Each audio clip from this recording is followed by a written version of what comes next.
On behalf of Nurture Nature Center, I welcome you, and I want to introduce Lee Upton.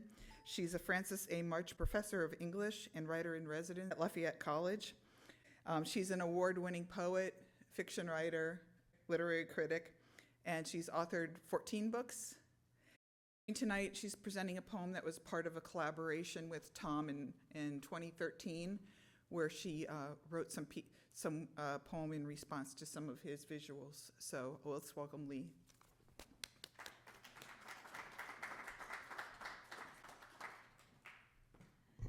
Thank you so much. I'm so happy to be here in celebration of Thom Crawford's art and the great power of the art and the way the art creates such a sense of presence.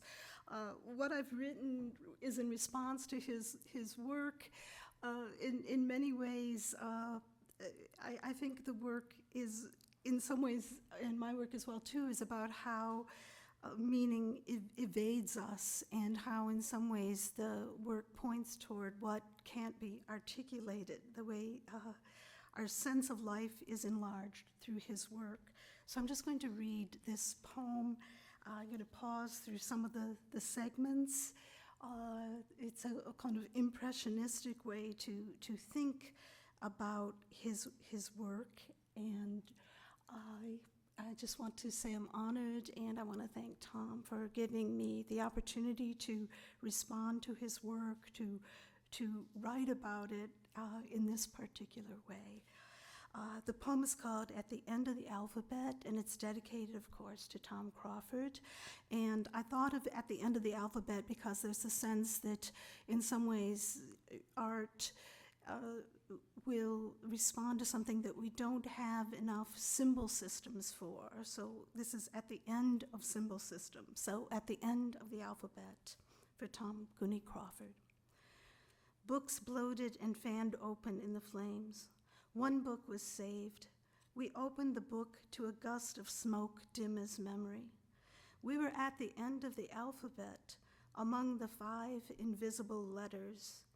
Each letter stood for a particular silence. The crossbar of the last letter was beginning to emerge, Sappho with one hand over her eyes.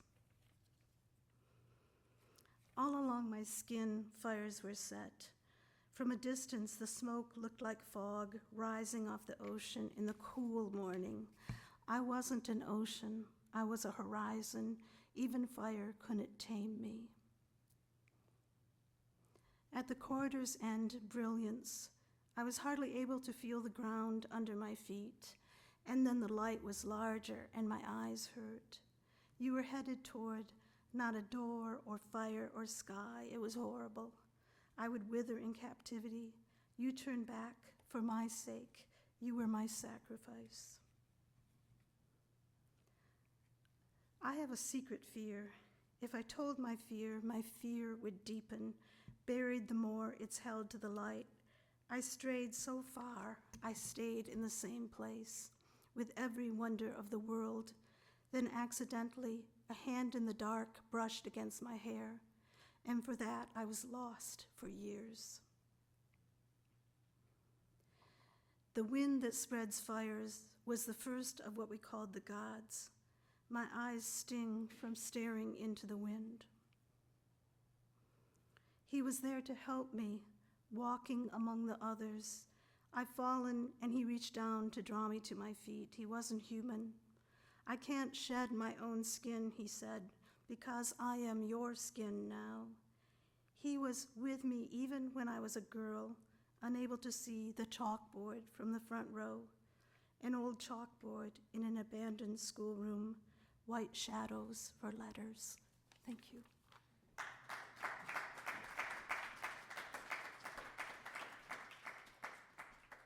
I'd like to welcome Thom Cooney Crawford, sculptor, painter, poet, teacher. Let's welcome.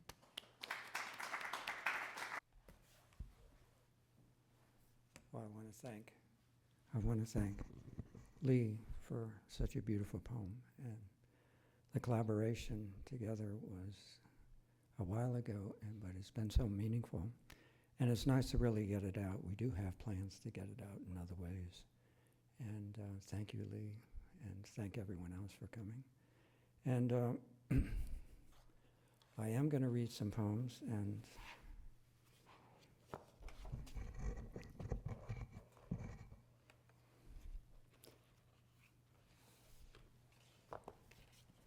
sorry about this. Not quite organized.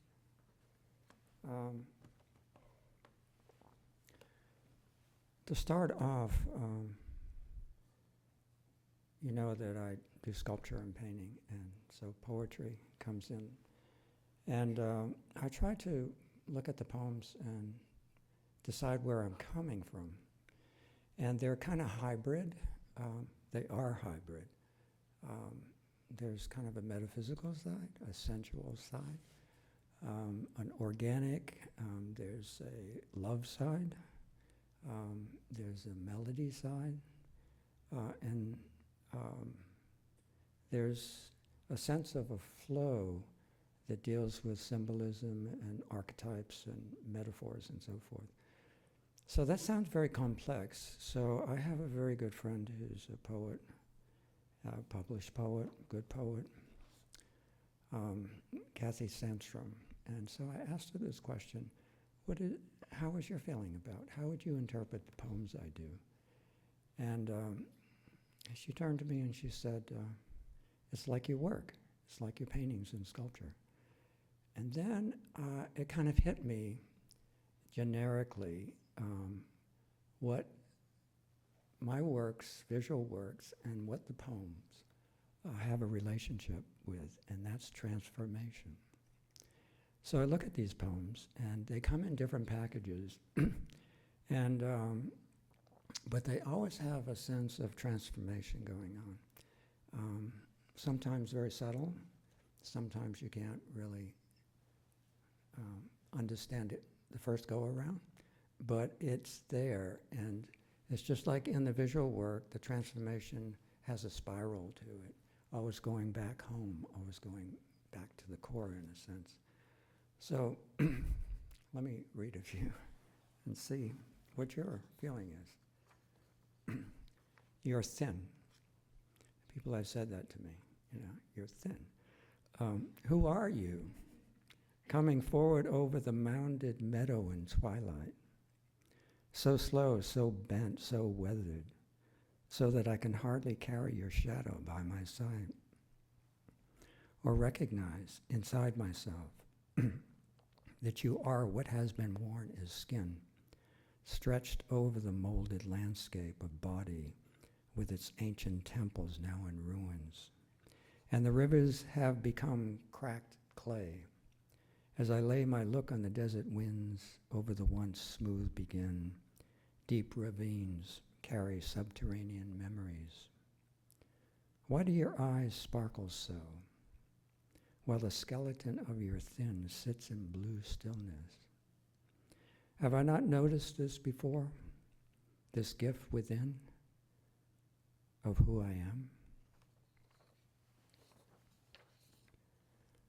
Harmonies hum. Dragging the voice along the long land after only living on a portion of who I am. I took a deep dive under the gravity feet. I put the soul into my travels between sleep. My wandering days over many plains didn't change who I am.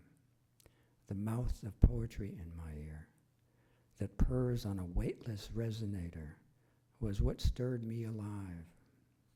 No surprise on life's pregnable paradox, quivering reversibility to a pure rapture. Budding leaf on a Buddha tree. Autumn's variegations color the wind. Winter pauses from those sinuous expressions. Love's metabolism cracked the object world spell. She walked across my eye, heart, rise, sigh, heat, pulse, serene, earth, body swooning, jettison feeling, slipping down the tilting spine. Inside the tingling ease, harmony's hum meets dawn's eye.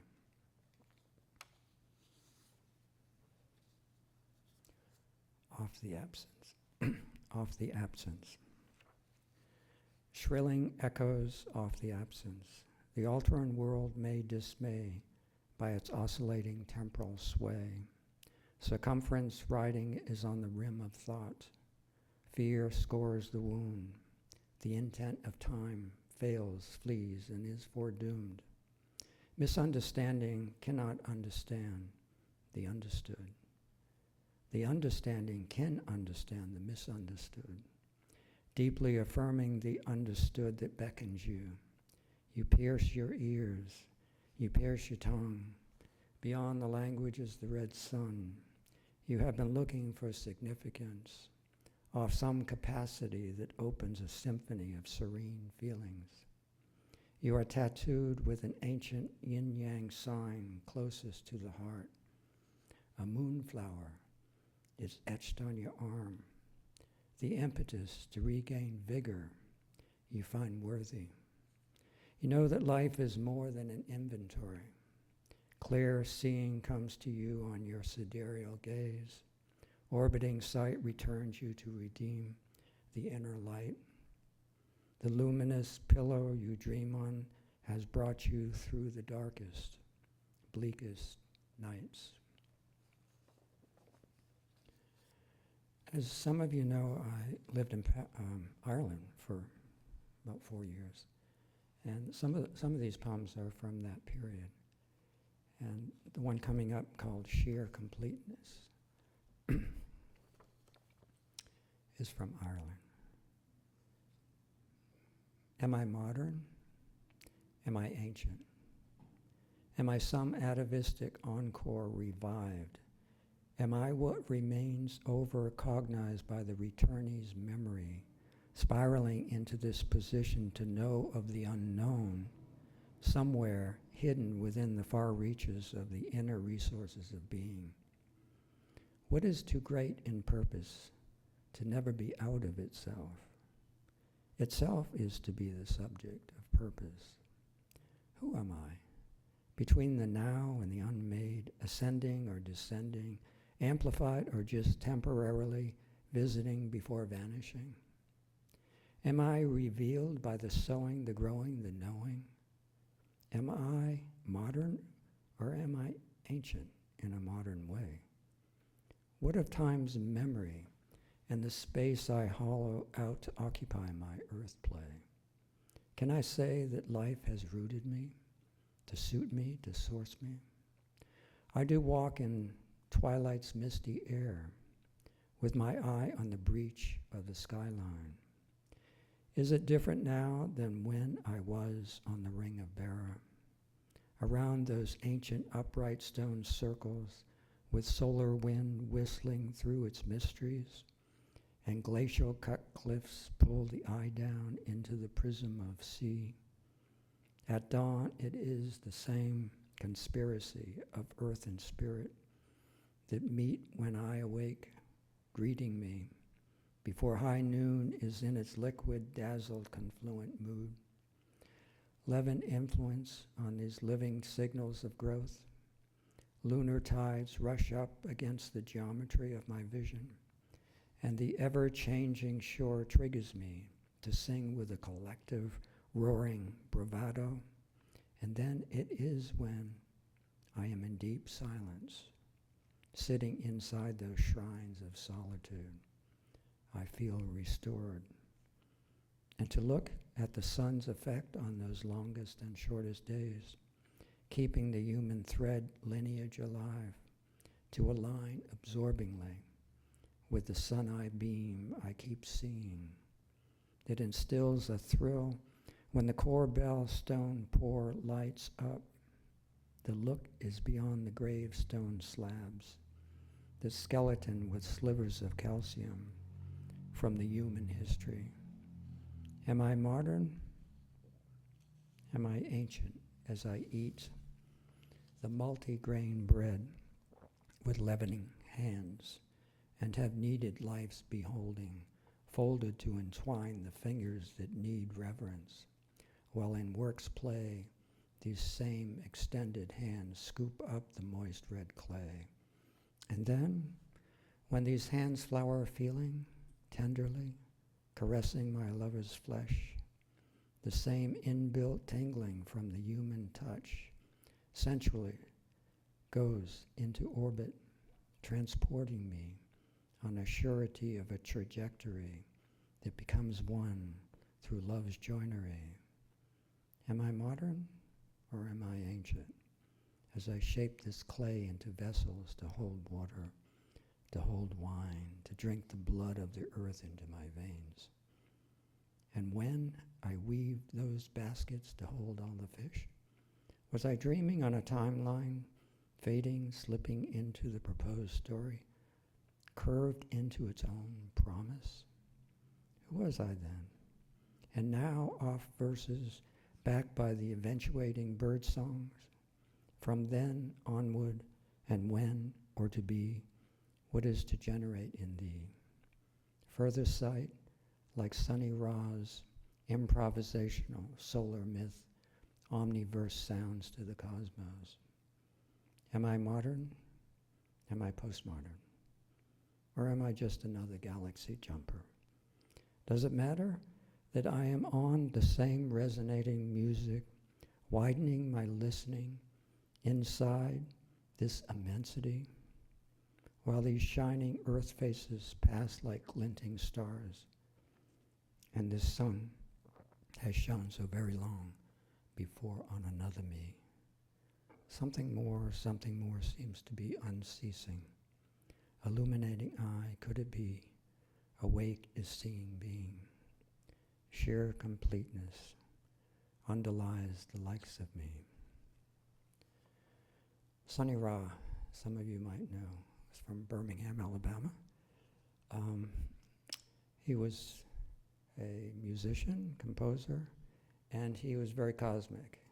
And he was a jazz man, and he had a very poetized way of expressing himself.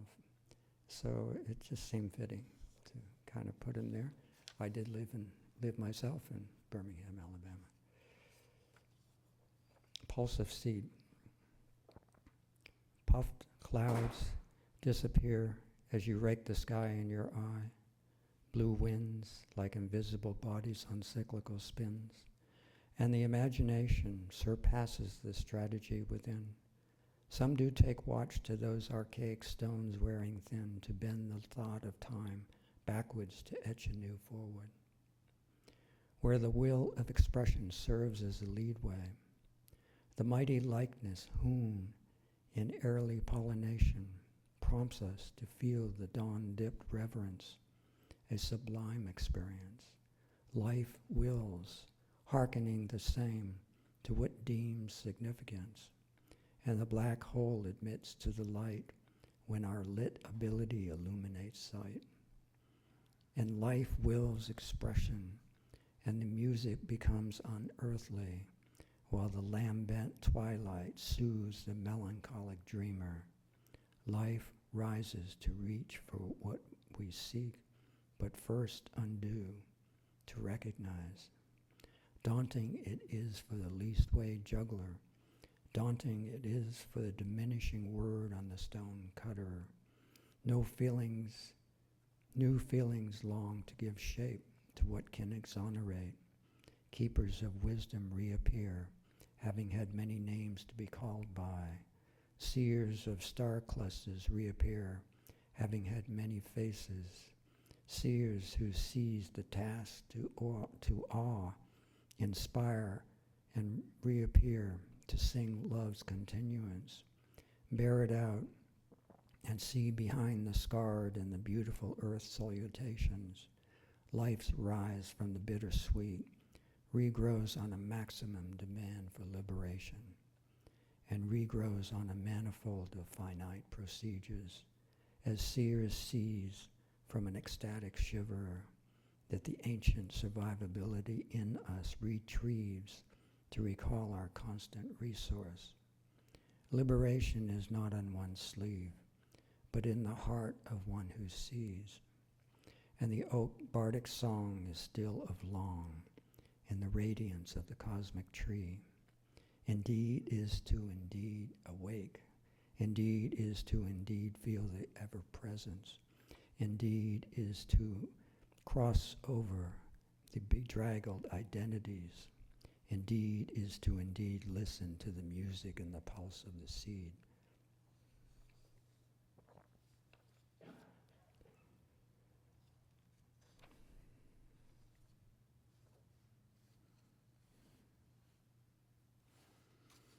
Twilight smile. Further than living on a long shadow, further than an irretrievable look, inspiration concedes to voice an inside faith on a dimensionless light hidden in the arc of art that can make the oracular language palpable. Shifting hues manifesting on the enigmatical face, sheer, instinctual, unshaken aura-sown feelings gestating off the pearly vibration like water rings on the harp. Effortlessly the music preserves the muse who enchants. Slight curve of knowing pressed upon her lips, lunar look with a lucent halo influence. Who is this Venus? Who is this Mona Lisa? Who is this Madonna? Who is this woman with a pink? Slow, deep moving hush blush of resplendency. Without time's transmutation, peacefully, she is silencing to the eternal duration of her unnamed glance, intimately luminous. And what can mystify the world, holding it to wonder, is in her twilight smile.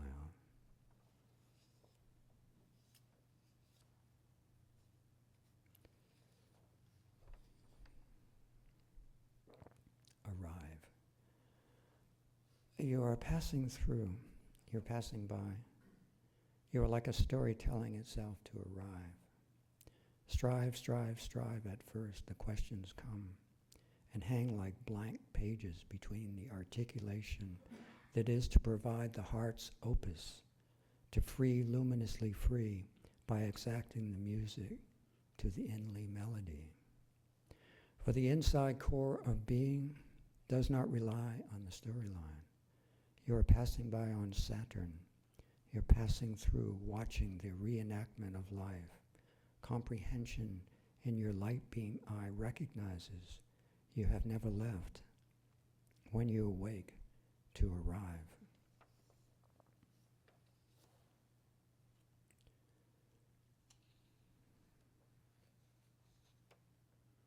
Tilting head. I tend to have a tilting head, so that's how this was named. Tilting head, I wear you solemnly as I learn to position perception on the end of a light beam. From the long dream, I have stepped into the telescope of the mind to watch the faces as orbs in their design, with a pliability to wax and then wane, never the same. As the lunar stratagem patently confer, while lovers continue to be bearers of the steady gaze, for even the given intensity of seeing fulfills where expression of the heart eye sears, know that dawn every morning is telling you that you are the light of its pre-existing songs, that your solar eye shine is never not on. Lovers never erase what lasts, emanating one, excavating the symmetry that diffuses the aghast.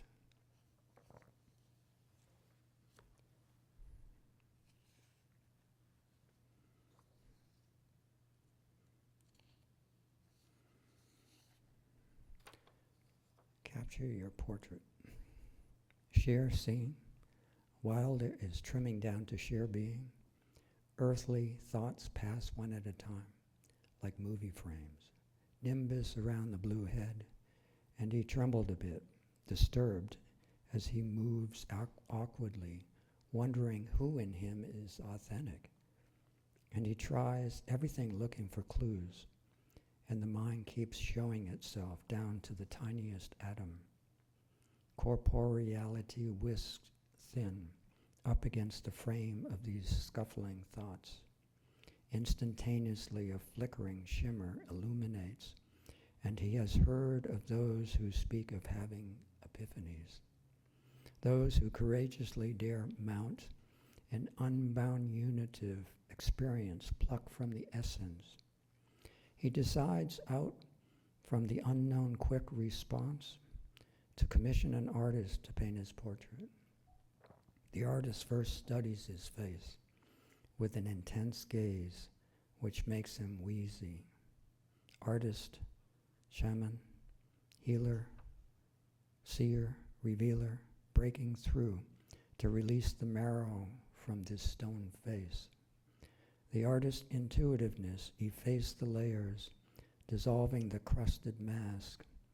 Dim light appears, released from the dark den of self-torment, compressed in oppression. After some loving strokes off a prism of seeing, the artist removes another barrier, where spontaneity was suffocating in the cellarage of the muddy mind. And then, with his primal notion, found where the hidden pain encased the dislocations is now erased, along with those negative lines in the swampy terrain of its locked-in undertow. Reclaimed, life is regaining clarity by dissolving the sprawling all-over discord of confusion. The artist then faces those outward languishing attachments to lifeless expressions. He wiped it away, and after months of reworking the nuances of this portrait, a universal light emerged, capturing a mysterious likeness. The painting was finished, and the unraveled man could not keep his eyes off his own image. It was what it is, offering renewal, as another closeness of face from the universe was staring at him. Something compelling, something familiar, something was of other, for the light bore down on the blood-red dawn, and this portrait face is now recalling him into feeling. And we speak of epiphanies amidst the flow of life, and like a lit authority to awaken consciousness. His painted portrait was what sparked forgiveness through these rhythmic feelings, allowing himself sight seen to merge, bringing back to him the music peacefully within.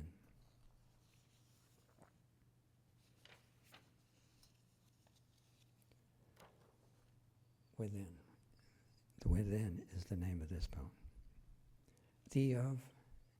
The of, across thoughts standing midst silence now, brought the inside voice to transmit there within.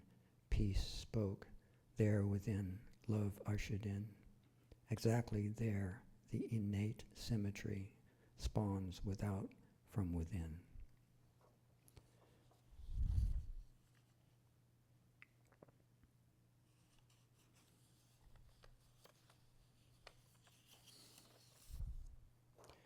Twist, turn, reverse. She waved her song around me, whispering into my ear. The earth is in my eye. The cipher vision has a porous appearance. I lay out the stones around the garden, build up the woodpile by the house, string yarns onto verses that yarn balls unravel, to then thread into tales of what was. Render in charcoal the old black and white portraits. And as I try to dust them, the dust becomes the fading faces. I paste on the collage patterns that hang ideas to the outside look, reflecting through the spectrum of desire. I was drawn into words that are bygone ways from storylines. And she whispered into my ear as I was waiting for dawn. The blood-red flow boiled inside one body to another. Twist, turn, reverse, reflect, be born, having been, the ever I am, is more than the quest in the head, is more than a walking voice, is more than a brain charged when plugged into the phenomenal floor socket, while inside my eye the earth images keep flying in orbit. And in some atavistic surprise, some ancient idea wants me to keep running down to the same shore for another life round. And what lasts after the blast? You cannot live fully by just ringing charm bells. Something peaceful stays to brave those innovations, registered in some of those muted memories. Counting a billion green is in currency is somebody's material craze. Even in my mouthpiece, the soul needs to find expression. I lay into her breath of surety. I am converging with her through this beautiful inlaid harmony. The touch of touch that radiates is in the response of generosity. She waved, spiraling back to reawaken the primacy of the heart's constancy.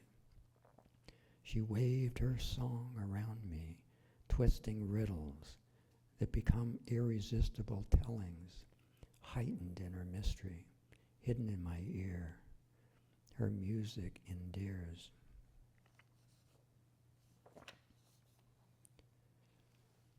How are you doing out there?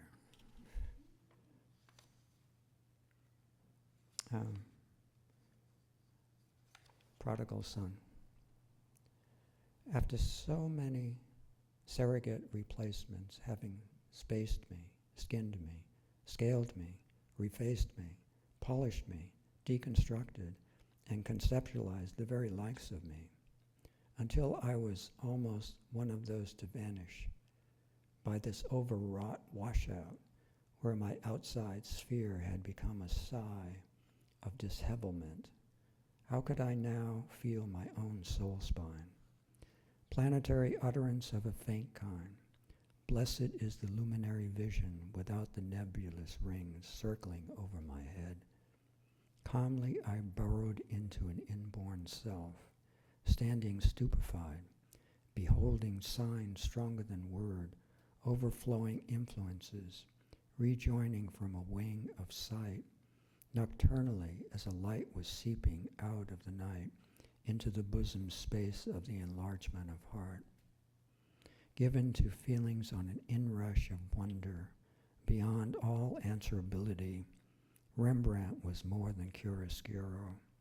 A creative enactment swells from darkness to an inner radiance, and I was lifted to what art can enhance and release, conjoining, where seeing becomes feeling within experiencing. Silent figures sunk into the shadowed night witnesses, while a canopy of red blood cloaks links the father and elder son, while the returning son's head bows to a vow in submergence. Rose, blush, dawn.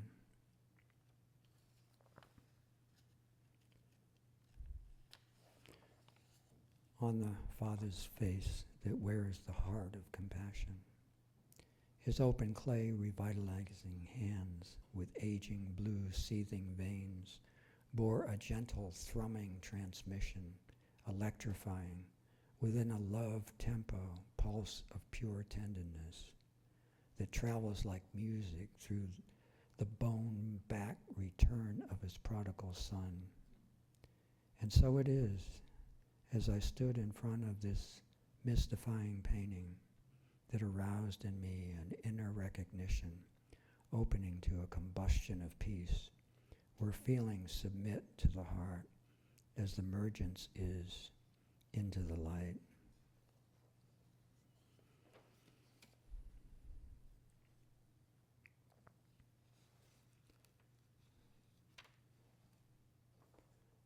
This is from Ireland also. Her poetry emitting.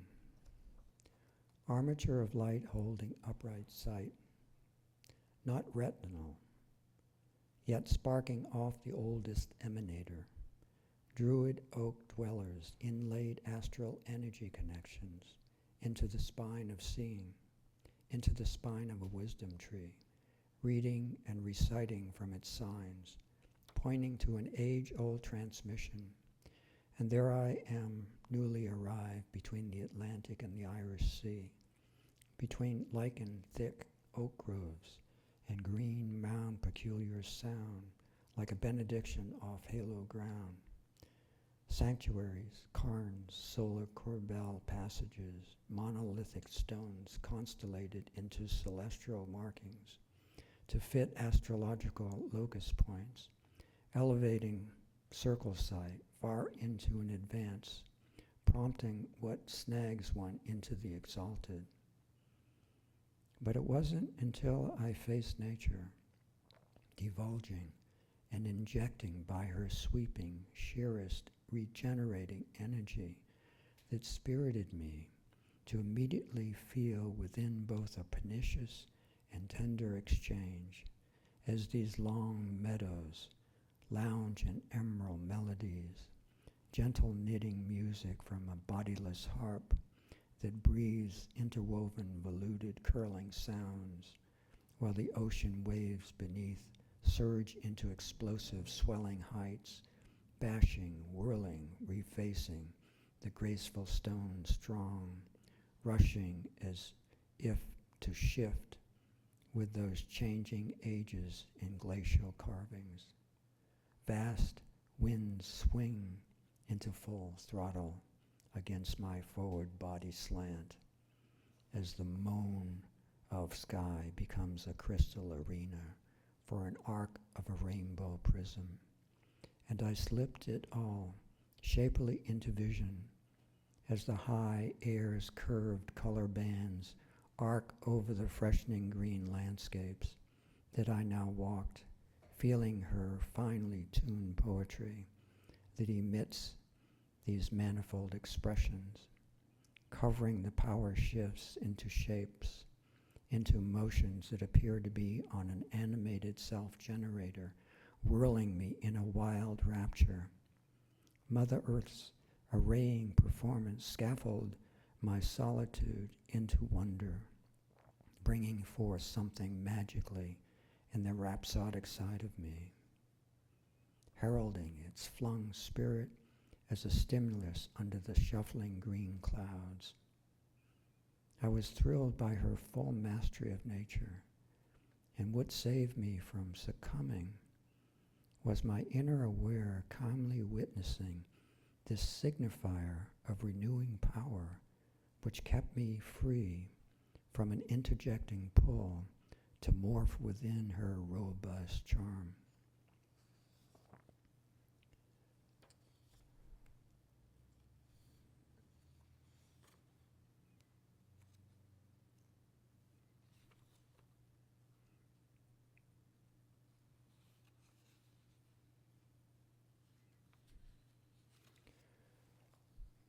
Comprehensible instinct.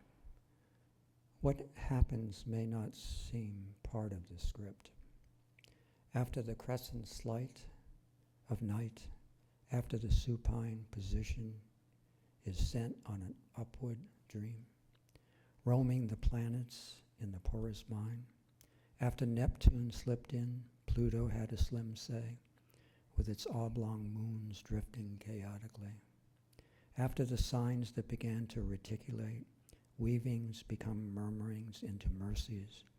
The morning sun speared me to listen to the audible bird songs. Comprehensible instinct made an appearance. The planting is on the waxing side of the moon. 12 winds sweep this story of its minor story, history. The field of wheat and barley is outside my window. What brought me to this poem is the infused delight I find in kneading bread to bake for life.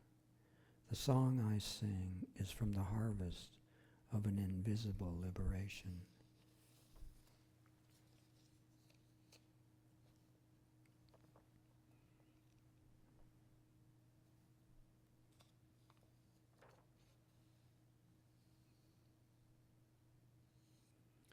Unitive astonishment. Poetry dashes past the spectral tides in the reeling feeling on a deep sigh. Strike a pause on a beautiful form in the likes of what attracts. Vermeil mountain, misty, mysterious waves of incandescence. Then poof, the mountain moves dreamily from the frame of your perception. Objects of beautiful come and go. Different moods, different pleasings, different eyes see different infatuated patterns, satisfying different palates. Only what is incapable of vanishing remains. And there are those poets who correlate Keats's timeless hymnal. Beauty is truth, truth beauty. In blazon rhapsodic flash, something deepens within the well of being. Beauty's intrinsic origin, and we reassemble our look of feeling that does manifest the inner beauty in the outer objects of the beautiful. And the poets continue to correlate, enchanting us to this unitive astonishment that we constantly return to feel our divine fertility. Some may think this is digging up an archaic language from some period that chimes. Don't let fashion's clever harangue fool the likes of you. The awe that comes from beauty's rise is the most unstained spontaneous surprise, shaking your innings to quiver you out of mind's time.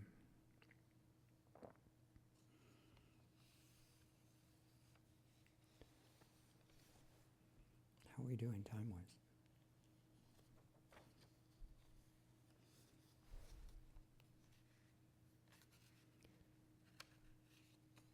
I'm going to wrap up in a few minutes, so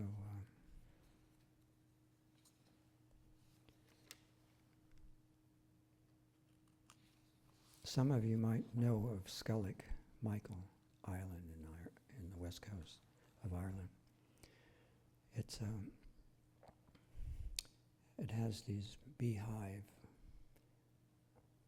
structures that monks lived in, starting in the 6th century, going all the way up to the 12th. And so I was at actually an artist retreat on the peninsula of Skellig, and I could look out onto Skellig Michael practically every day. And so I wrote a poem about it, and it's called Dawn's Eye. Swells of yearning, swells from the sea, swells of waves, swells of surfing eyes, songs in sought-after carven-out spaces, caverns inside sacred places. Who knows how to lash awake with enough significance to dilate the dilatable music that is to consecrate an experience from the unseen within. There are those places, sacred pores, ley-line stimulants to heighten holdings on the allowable planet, nature's woven mansions, focusing forces that break through to where the nectar is still inside the honeycomb. Outwardly, the earth is so marked by its veining imprints left to keep open the surer pollen paths, those simile links that activate persuasively on PowerPoint intersections. And once the sacred core is tapped, within these creases that river alive a resonance equivalent to what is divine combustibility in dawn's eye. Awakened, realized, concentering on the being that aims free, on an arc exacting light.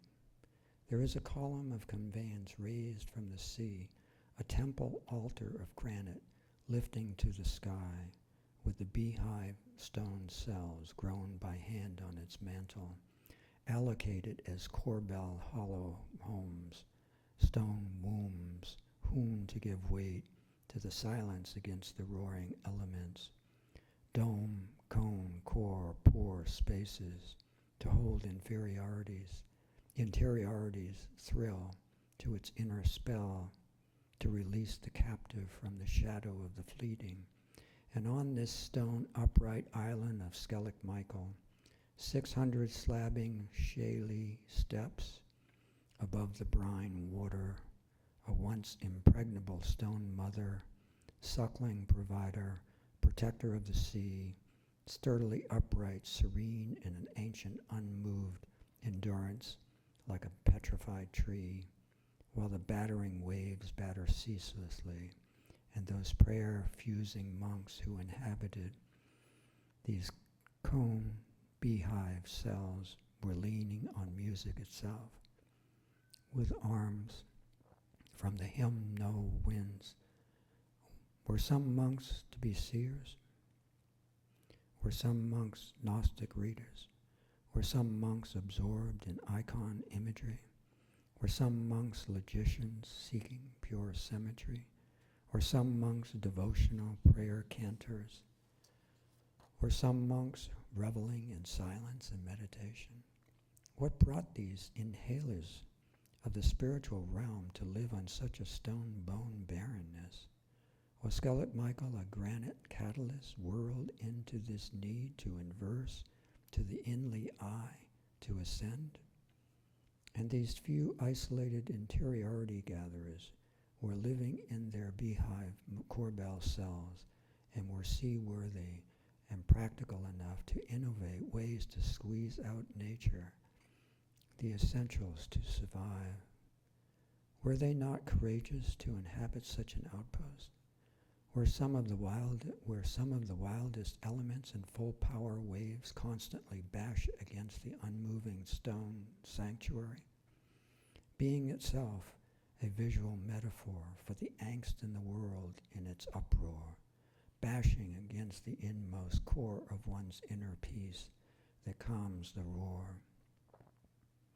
Left are the seabirds who feather the stone mantle with wing and offspring. Such wonder now is seen by those curious visitors, making their way up the stone steps to peer into the awe thoughts of another telling, deem time of its sacred place, where winds of wonder now cross their face. I think that's it. So.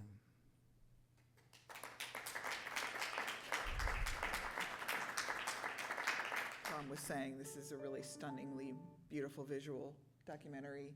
So I'm going to introduce Todd Frankenfield and Brian Scott. So welcome on.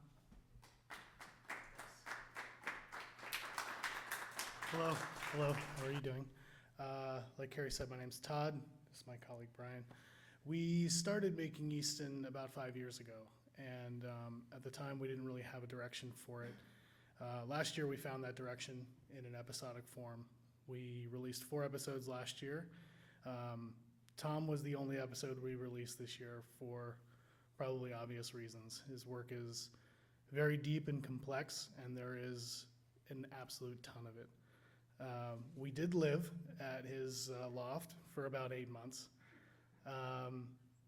I'll speak on behalf of Brian as well. I think he taught us a lot about art, about being an artist, and how to find ourselves through our art. Brian, do you have anything to add? I do not. Oh, cool, cool. If you want to see the other episodes, you can go to YouTube and just type in Making Easton. If you want to follow along on Instagram, Making Easton. We're going to hang out after the film, and if you guys want to talk to us or not, that's cool. So yeah, we hope you enjoy. Thank you for hanging out. Thank you to Nurture Nature. Obviously, thanks to Tom for letting us film him forever. Enjoy. Thanks so much.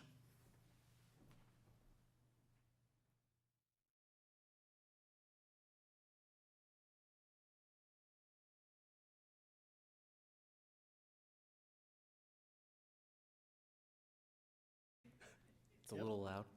Yep. So like Todd said, we did 4 episodes last year. The first episode actually was on Josh Fink, and he basically opened up his library of like everything that he's ever recorded. So we basically just used all his music. Every last note. It's every song he ever made, we used. Pretty much. Did you guys like it? Okay, cool, thanks. Sure. You made a deliberate choice of letting Tom do all the talking. Did you prompt him with questions that we didn't hear in the? Oh, of course. Yeah. It was, Why? You wanted it to be just him, not yourselves? yeah. Was That's, that you destroying your egos? sure. Personality? And personal preference, too. I'd rather hear him talk or any subject talk versus like hear us babble and How long stumble. was your first cut that you chopped down to this? I think Todd can answer that better, but I think it was like 4. It was 100 million years, approximately. No, the interview itself, when we conducted it, was approximately 3 hours long. And then, so it's more like a conversation. Like, we're trying to have a conversation with Tom about all these different subjects. And then from there, we just chop and chop and chop and chop and forever. And this is what we ended up with. So I think that's accurate. Yeah. Really well. Thank you. Thank you. Thank you. This is the only time we've done this. This is the only time we've done this. Yeah, for now the 5 videos that we have in this series, this is the first one that we've shown In public. in public. They all live on YouTube, so yeah. Can you enter it in the Easton Film Festival? Yes, in theory, if it was a better way to find out when submission starts. We've missed every single one because I don't. No one tells you. Yeah, I don't have. Every time I look on their website, it doesn't have anything. But sorry, you had a question? Oh, okay. But yeah, if you go to YouTube and type in "Making Easton," even if it just brings you one to the front page, you'll find all 5 through the links. And also, they're on our website, but it's easier to just go to YouTube for now. Because we just link to YouTube on the website, so. Correct, yes. Yeah. I really value your commitment to the project. I just am curious, at what point in the beginning in meeting Tom, was it apparent that you needed to move in? When you saw the work or when you started talking with the artists? I think when the first few times we were there, if anyone has been there, it's massive and there's just work everywhere, as you could see in the video. So the ideas were just constantly going through our head of like, okay, we should just bring everything here versus bringing it every time. So- I'll expand upon that, if you don't mind. We, yeah, like Brian said, it's, when you walk in, there's just artwork literally everywhere, on every wall, everywhere. And every room you walk into, there's artwork. And we had already made plans for 5 other artists to do in 2019. And Tom emailed us in December, we met him in January, and we said, this is our year. We're gonna spend as much time here as we need to, because we felt that Tom's work and his story and his life's work was important enough to just move in, essentially, yeah. Just as much as we could document, we did. And yeah, it was a lot of fun. For us, I think. I can't speak for Tom. What's that? Nope. Nope, everything went perfect. Everything was totally smooth the whole time. No equipment failures, no redos, no retakes. Everything was perfect, right? Yep, it was totally perfect the whole time. Yeah, I mean, obviously, you know, there's, when you, as you know, you've heard Tom speak, and he's a very deep, visceral human being. So when you ask him a question that's super open-ended, like, do you consider yourself an artist? And he talks for 45 minutes. You can't, that's too long. So we'd have to ask him, like, that was really cool, but can you make it like 20 seconds? And so that's when I mentioned before about the growth as a person, as an artist. It was all of those moments that, I don't know, just.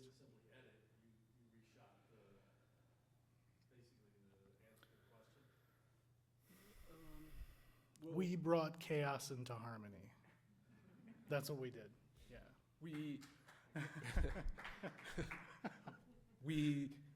There at certain points we did have to reshoot some stuff or just get some recording of him speaking, but that was more of a like, okay, we could make this like all the other 4 videos we did are no longer than 9 minutes long, and at one point we were like, should we make this an hour? And we're like, no, we can't. We could double the previous running time. So we had to like make certain decisions to like make it more concise to fit like under 25 minutes. That wasn't like, no one told us we had to do that. We just felt like a half hour was a good amount of time. Yeah. How would you describe the Making Easton project? Oh, And that's a good question. what is your next film? Have we figured that out yet? No, we are riding this wave, and we started this project in 2014, and we didn't really have an idea then.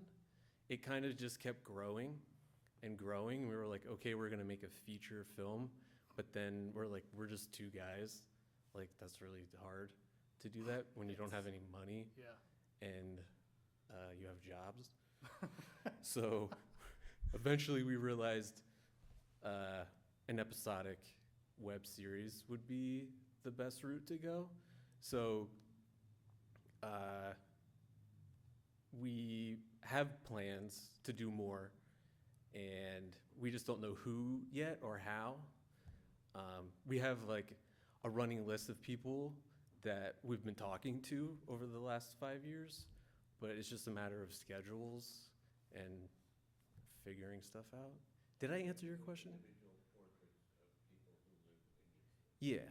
So, oh yeah, that was the main part. Right now, as it stands, it's artists and makers living and working in Easton, but we got to speak to Carl Sterner before he passed, and we got an interview with him, and so we want to do like a bigger like history, like a historic aspect of Easton, because there's a lot of people that are still here or have been here during like the 80s or the 90s when a lot of cool stuff was happening, but we weren't here, but there's cool stories that we could tell. So there's those ideas, but as it stands right now, it's just artists and makers, but eventually we've talked about people that are doing any sort of like Stephen Flowers at Suddenly Samantha. He does a lot of work with the homeless and stuff. So there's also ideas of people that are doing like some sort of social change or political or environmental. But right now, so far, we've only been speaking to artists Yeah. primarily. Is that a better Yeah. answer? We're just making, I guess, essentially. Yeah, right now. Yes. I went originally to school for political science and then took a film class and realized I'm not doing political science anymore. And then I got my degree at East Stroudsburg University for media communication and technology. And from there, I worked on a bunch of films. Like, I've moved to LA for a while, but now it just seems like this is more fun than working on a bigger set, because you're just a cog versus us. Like, Todd and I made this like ourselves, and it's way more fun. So, but yeah. I went to school for English, and now I do this. So I don't know. It's fun. It's a lot of fun. You know, we interview who we want. We talk to who we want to, and we get inspired by different people. And we make making Easton, we're as much a part of it as the artists are. And our main goal is to just tell those stories. However many stories we can tell, we're just gonna keep telling them for as long as we can. So don't stop watching them, please. Yeah, we'll keep going until we get bored or until stop people watching. tell us like unanimously to stop. Yeah. Like if we start getting a lot of hate on Instagram and YouTube and stuff.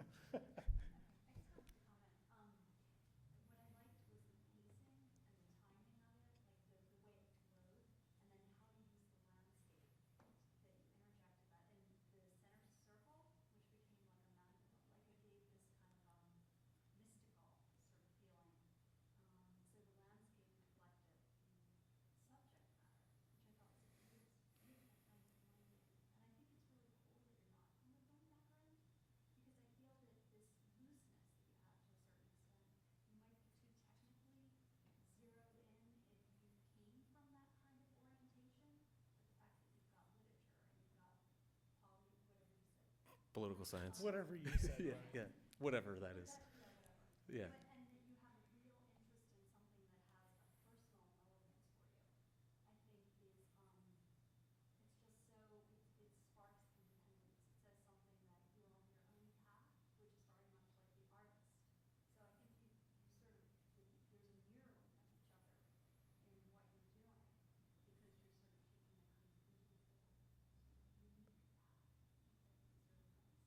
Thank you. Thank you.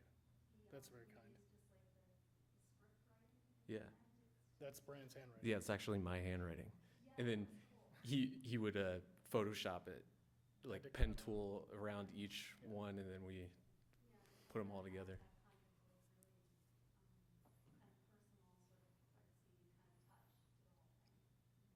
Thank you. That's probably one of the, at least for me, one of the nicest things anyone has said so far. People have said a lot of nice stuff, don't get me wrong. But that you nailed like everything we've been trying to do. Yeah. Like, And Brian's really sensitive about his handwriting, so.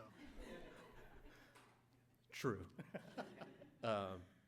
But with I don't know if anyone has seen any of the other ones, like, we mentioned Josh Fink before. He does a lot of work with visual mediums. He's also a musician, but he'll do like the lighting and projections for certain musical acts and stuff.